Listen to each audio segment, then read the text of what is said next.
ते शड्डू ठोकणं, अगदी दंड थोपटणं आणि मग ते व्हायरल होणं अशापर्यंतचा प्रवास झाला. अर्थात काय, नेत्यांच्या एका पिढीचा, वंशावळीचा, एका वंशाचा पुन्हा एकदा राजकारणामध्ये उदय झाला आणि पुन्हा एकदा एक पिढी सतरंजा उचलण्यासाठी सज्ज झाली असं काहीसं म्हटलं गेलं.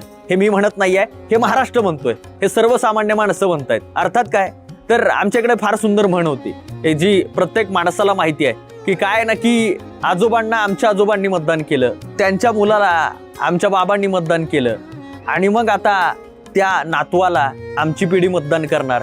आणि मग या सगळ्यांसाठी आमच्या या 3 पिढ्या गेल्या आणि या 3 पिढ्या धावण्यात गेल्या आणि इकडच्या 3 पिढ्या उंचावण्यात गेल्या. यांचाही प्रवास झाला तो चढापर्यंत झाला, यांचा प्रवास झाला तो उतारापर्यंत झाला. अशा पद्धतीच्या काहीशा गोष्टी झाल्या. परंतु अशा सगळ्यामध्ये आता कुठंतरी राजकारणातून नेता तयार होण्याची पद्धत बदलली आहे का, असा प्रश्न मात्र इथल्या प्रत्येकाला पडेल.